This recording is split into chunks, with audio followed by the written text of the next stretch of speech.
Assalamualaikum warahmatullahi wabarakatuh.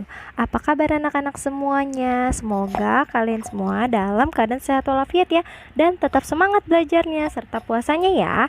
Hari ini kita akan belajar di pembelajaran 4. Nah, materi di pembelajaran 4 yang pertama membaca teks informasi, yang kedua menceritakan kembali isi teks, yang ketiga bermain peran tentang menghargai perbedaan pilihan alat transportasi, yang keempat mencermati peraturan kolam renang, dan yang kelima, menjelaskan salah satu cara menjaga keselamatan orang lain dalam kegiatan air.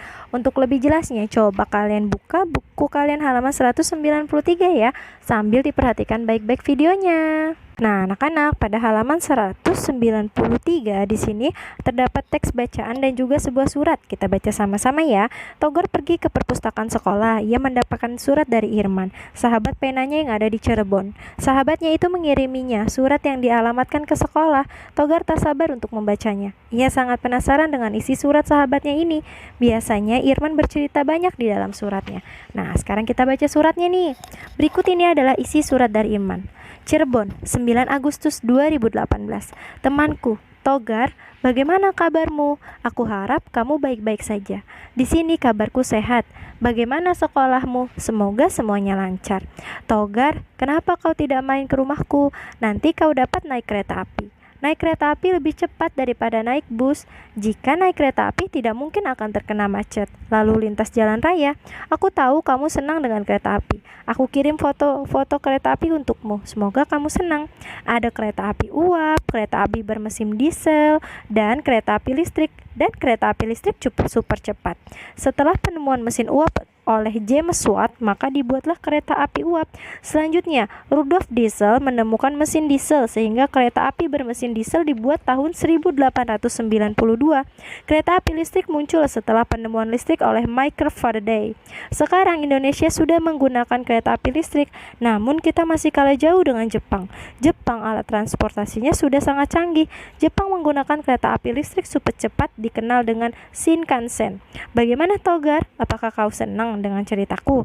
Kalau masih penasaran, kapan-kapan aku akan mengirim surat untukmu lagi. Oh iya, ceritakan juga pengalamanmu naik transportasi yang lain. Mungkin di daerahku tidak ada, sedangkan di daerahmu ada. Oke, Togar, ini dulu ya suratku untukmu. Salam kangen, Irman.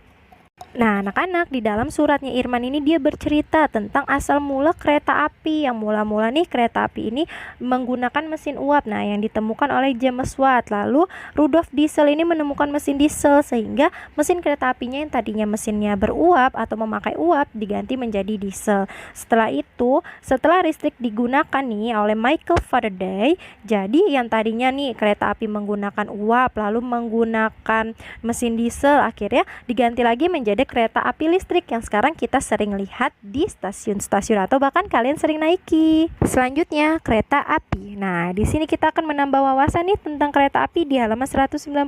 Kita baca sama-sama ya. Tahukah kamu siapakah yang mengemudikan kereta api? Kereta api dikemudikan oleh masinis. Di dalam perjalanan biasanya ada yang mengecek tiket karcis. Orang yang mengecek karcis ini dinamakan kondektur. Semua penumpang harus memiliki karcis. Kalau tidak punya karcis, penumpang akan diturunkan di stasiun pemberhentian terdekat. Bahkan akan dikenai denda. Karcis dapat dibeli di loket yang tersedia. Karcis sebagai pengganti biaya transportasi kereta. Nah, ini ada macam-macam keretanya sayang nih. Di gambarnya ada contoh kereta api listrik, contoh kereta api listrik super cepat atau Shinkansen. Ada juga ini contoh kereta api dengan mesin diesel, ada juga contoh kereta uap. Nah, ini adalah gambar-gambar alat transportasi kereta atau perkembangan alat transportasi kereta.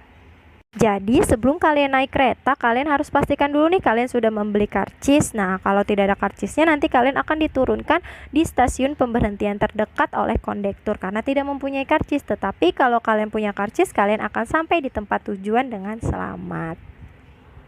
Oke, selanjutnya tugas kalian ada di halaman 196. Membuat pertanyaan berdasarkan isi teks. Nah, di sini ada jawabannya. Sekarang tugas kalian itu membuat pertanyaan sayang sama seperti di pembelajaran sebelumnya. Jadi kalian membuat pertanyaan berdasarkan jawaban dan juga teks bacaan yang tadi sudah kita baca yang diisi suratnya si Imran untuk Togar ya. Kalian kerjakan langsung saja di buku paket kalian masing-masing dan selamat mengerjakan. Selanjutnya coba kalian buka buku kalian halaman 198. Ayo mengamati. Nah, di sini ada beberapa hal yang perlu diperhatikan di kolam renang nih sayang nih. Yang pertama, dilarang meludah ke kolam.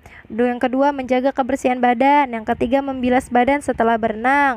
Keempat, memakai sabun antiseptik. Kelima, mengeringkan badan dengan handuk. Yang keenam, tidak membuang sampah di dalam kolam. Yang ketujuh, tidak membawa makanan ke dalam kolam. Kedelapan, tidak berlari-lari di pinggir kolam. Sembilan, tidak membawa senjata tajam dalam kolam. Dan yang terakhir, tidak membawa barang-barang berharga dan perhiasan yang mencolok. Nah, hal-hal yang ini harus kalian perhatikan di kolam renang. Bukan hanya di kolam renang saja sayang, tetapi kalau kalian juga beraktivitas di air, contohnya di laut. Nah, kalian harus perhatikan hal-hal yang harus kalian perhatikan ini supaya terjaga keselamatan kalian. Dan tugas kalian yang selanjutnya itu ada di halaman 198 dan 199. Memberi tanda checklist pada kegiatan yang benar, lalu memberi tanda silang jika kegiatan tersebut tidak boleh dilakukan. Nah, di sini ada 5 buah kegiatan. Mana kira-kira yang kamu beri tanda checklist, berarti itu jawaban yang benar atau kegiatannya benar. Nah, beri tanda silang jika kegiatan itu tidak boleh dilakukan. Dikerjakannya langsung saja di buku paket kalian masing-masing ya, Nak. Dan selamat mengerjakan. Mungkin cukup sekian penjelasan Ibu hari ini. Kurang lebihnya Ibu mohon maaf dan Ibu ucapkan terima kasih. Wassalamualaikum warahmatullahi wabarakatuh. Tetap semangat anak-anak belajar dan puasanya ya.